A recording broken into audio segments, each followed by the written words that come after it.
One topic, two guests, two perspectives, one show that gets to the point with the biggest names in business, media, entertainment, and technology. Welcome to The Point with me, John Steinberg.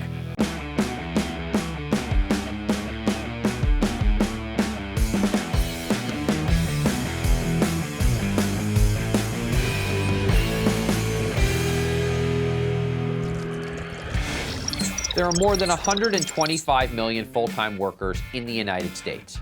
But what does full-time actually mean these days? It depends on who you ask. Only 53% of workers say their employer values work-life balance. And the lack of sleep amongst the U.S. working population is costing the economy more than $400 billion a year.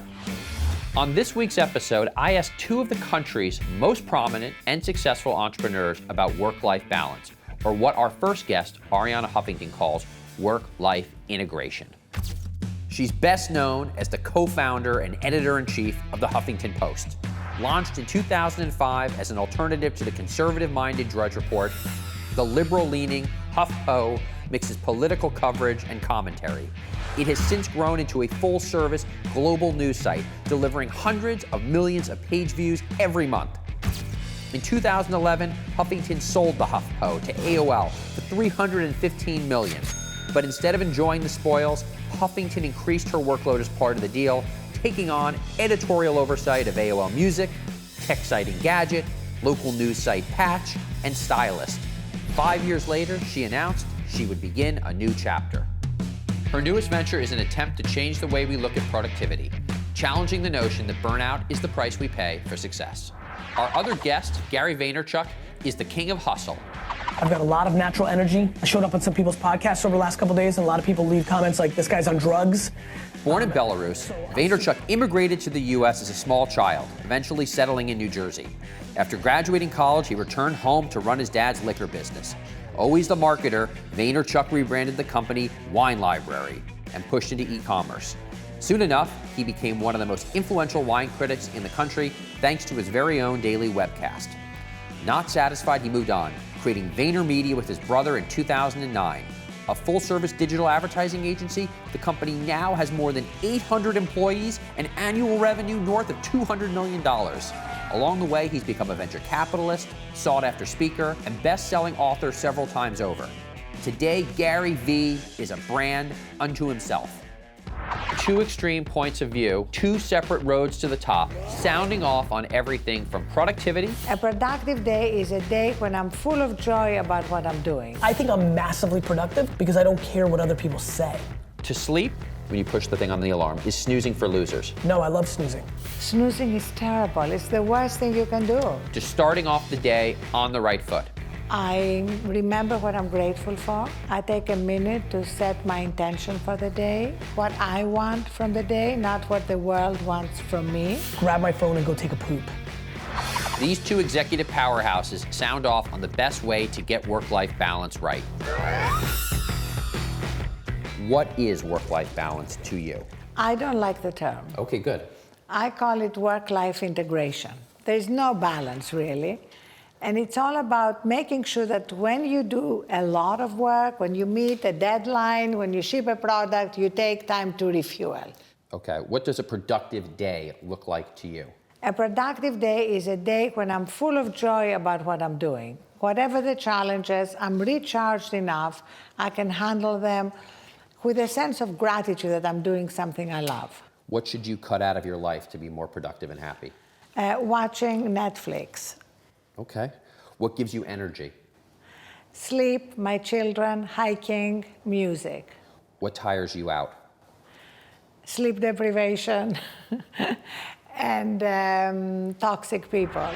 What is work-life balance? It's a politically correct conversation in today's environment that uses outside forces to try to impose their will on humans so that they dwell on something that actually doesn't mean anything. Okay, we'll get to that more later, I guess. Okay. What does a productive day look like to you? Moving the ball down the field, either in a black and white or gray way. What do you need to cut out of your life to be productive? Anybody's opinion on what I'm doing.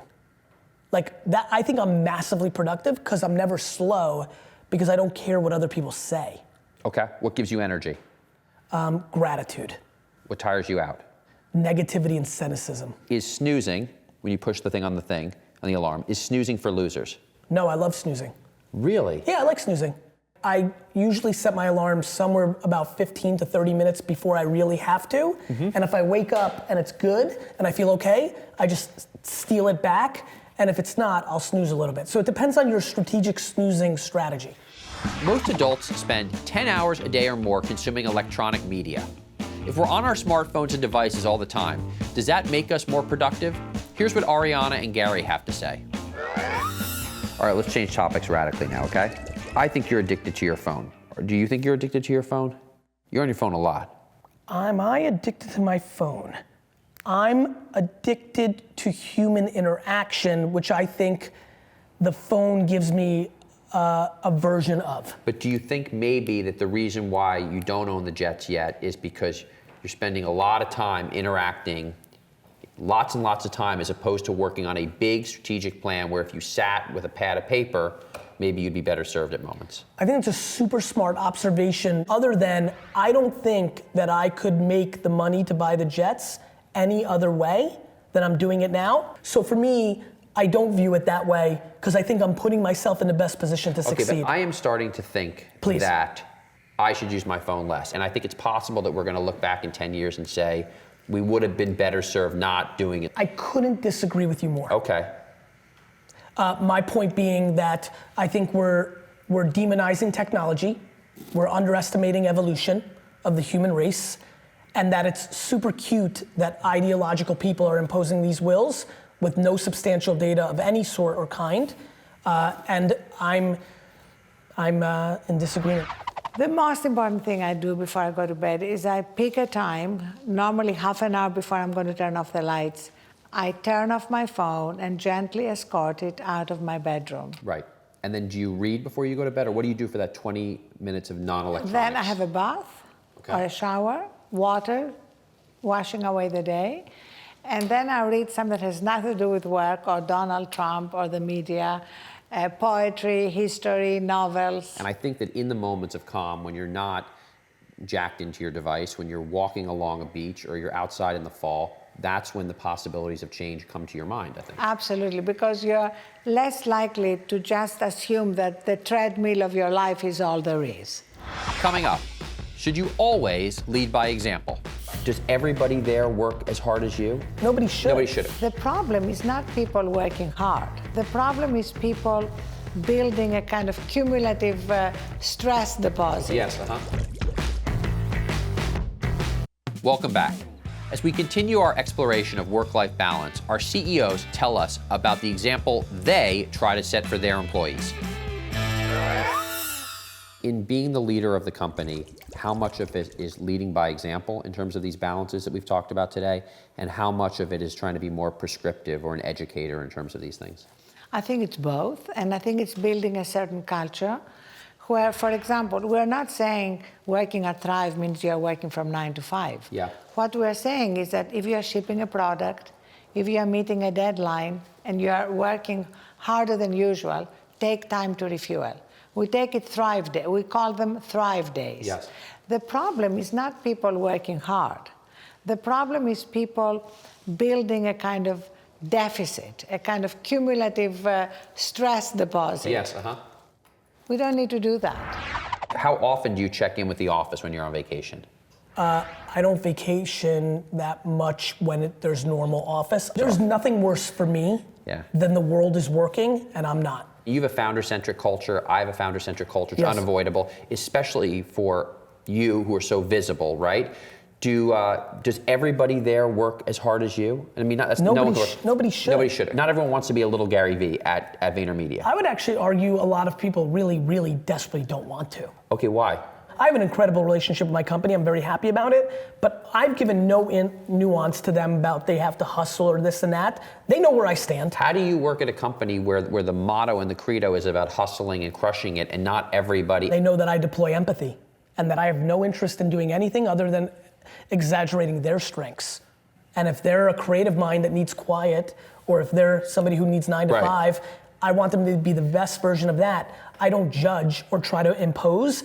I try to reverse engineer and put players in positions to succeed. Our most popular pathway, broken down into micro steps, is called unplug and recharge. Yes.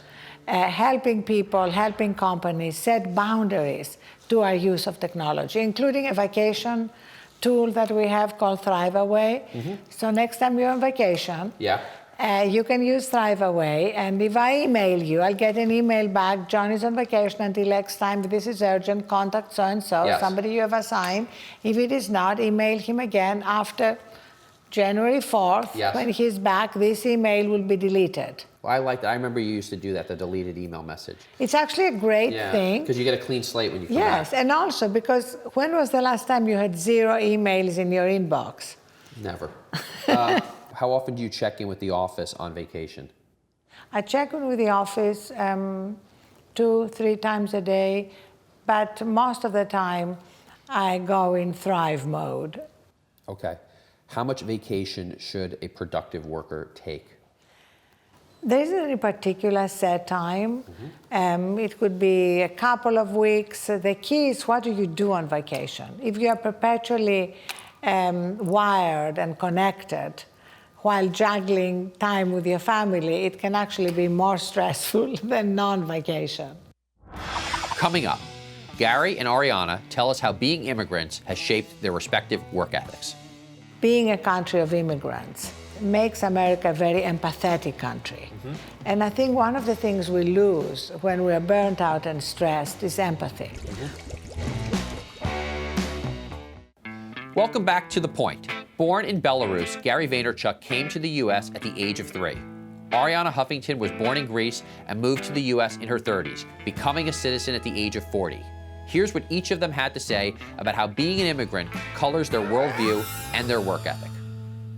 Look, I grew up with not a lot of stuff in rural Jersey. I went to a college that was 95% minority financial aid. I grew up awfully humble in a lot of ways. And the reality is that I know a lot of people who haven't made it by the standards of how much money do you make, who are ridiculously happy. Then I enter this whole Silicon Valley high net worth world, and I know tons of people with a lot of money who are unbelievably miserable. So you have this dichotomy. People would think that you talk about controversial stuff, but you don't really comment that much on politics or things like that. I mean, you've talked quite a bit about being an immigrant, coming from Belarus when you were a toddler, but yet I don't see you out there actively on Twitter talking about dreamers and stuff like that. Yes. And for a guy that's so outspoken, why is that? It's just awfully hard. It's awfully hard to have this conversation. It would consume me forever to clarify every nuance on every political point of view I have. If I feel that our president is pandering to get reelected and thinks that he's going against issues to get reelected, I don't get happy about that. That's what every president does all the time. I think Donald Trump does everything to get reelected. It's the game he's in right now. And so I have plenty of my own opinions. I just know that I can't do that on social media. Yeah. You're an immigrant? Yeah, you may have noticed that I have a slight accent. And the line from Hamilton, immigrants, we get the job done. Like that sort of has been the rallying cry, I think, for those that want us to have a more open society here in the United States. What does the immigrant see about the culture of thrive and the culture of contribution, the culture of work? What does the immigrant in the United States see so clearly in that regard, do you think? I would say that, first of all, being a country of immigrants makes America a very empathetic country. And I think one of the things we lose when we're burnt out and stressed is empathy. One of the things that declines or is not developed among children who are hooked to their devices is empathy. So empathy is one of the most important qualities of a civilized nation. And I think right now we need it more than ever as we're going through incredible changes, which are only going to accelerate with AI and machine learning. And increasingly, as more and more jobs are going to be handed over to machines, what we're going to value more than anything is creativity, the ability to collaborate, to build teams, to be empathetic. So these soft virtues, these soft skills are going to be more important than ever. Coming up, does living in a constantly connected world lead to burnout? Are CEOs sound off? People that talk about burning out don't blindly love what they do. I blindly love what I do. When we take time, as they say on airplanes, to put our own oxygen mask first, we are going to be more effective at whatever it is we want to do. Welcome back to The Point. You can't be successful without a lot of hard work, but can you work hard without burning out? Here's what Arianna and Gary have to say. Let me ask you to go back in a time machine a little bit. With Huffington Post, you built a remarkably successful business that continues on today as a remarkably successful media company. And the story you tell is about how passing out from exhaustion at Huffington Post is what inspired you to start this company. Could you have done the Huffington Post business with the Thrive philosophy, and how would things have been different had you done that? Absolutely. In fact, my collapse from exhaustion happened only 2 years into building the Huffington Post. And all our big success, our international expansion, winning a Pulitzer, etc., happened long after that. The best decisions are made where decisions are made after I had changed the way I worked and lived. And I would say categorically that when we take time, as they say on airplanes, to put our own oxygen mask first, we are going to be more effective at whatever it is we want to do, whether this is our first job or whether we are juggling multiple demands on our time at the top of the world. But as I do my travels throughout the country, I am continually encountering low performance cultures. Cultures of bureaucracy, ones where people say we can't get anything done, a sense of apathy, malaise. Is there a lot of companies that need the opposite of Thrive? They need more of a jolt. They don't need to sleep more. They need to get going a little more. No, I think actually what's happening is that this stress and burnout has led to the lowest engagement among workers. Okay. I mean, the latest Gallup poll that shows that only 13% of workers worldwide are really engaged in their jobs. That's not a sign of anything except exhaustion, burnout, stress. And it's not just because of work. That's really what is the new thing we're discovering. You may have perfect work policies. Yes. If your employees go home and spend their nights playing Candy Crush or watching Netflix, binging on the latest show, or getting lost on Instagram or Facebook, they're going to wake up exhausted, not because of your bad workplace policies, but because of our growing addiction to our devices and to social media. And the goal is to end the stress and burnout epidemic, which is exploding everywhere around the world. And the first step is to change our beliefs. At the moment, we're all living under the delusion that in order to succeed, we have to be always on, and burnout is the price of success. It is actually completely untrue.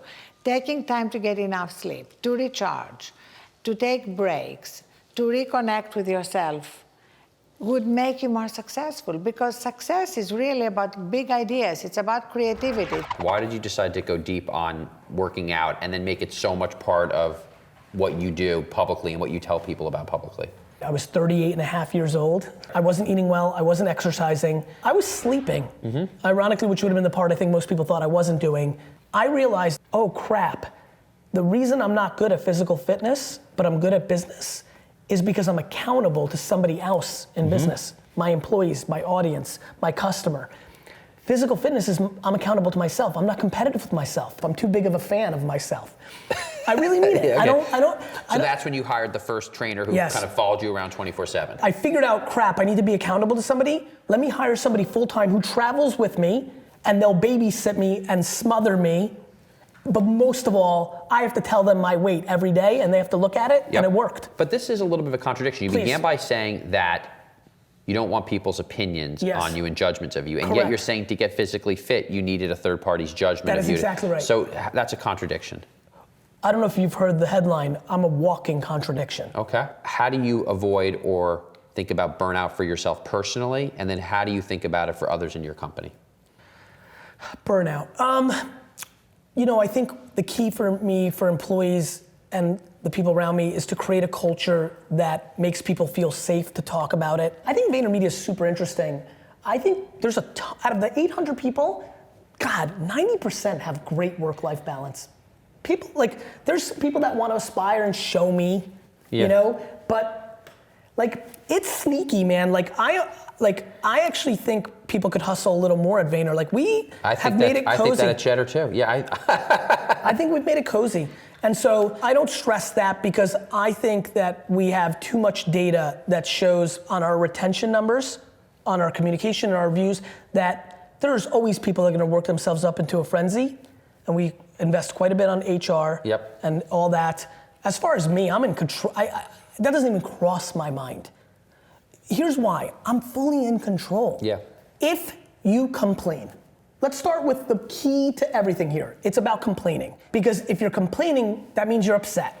So my question to you is, have you decided to dwell for the rest of your life, or are you gonna do something about it? And guess what? Your grandfather couldn't do what you could do. You could literally start a slime account on Instagram and make $687,000 a year. If you make $41,000 a year and you love your life and you don't complain, you've won. Yeah. Like the second I feel burnt out, then I'll stay home that day. Like it doesn't even cross my, people that talk about burning out don't blindly love what they do. I blindly love what I do. Arianna and Gary have approaches to work-life balance that on the outside seem very different. But at the core, whether you get up and meditate or wake up and tweet, there's no one right way to work, as long as you find your specific style and follow your passion. Join us for more great conversations on the next episode of The Point. Good? All right. Great. Let me go do my meeting. Thank you, guys.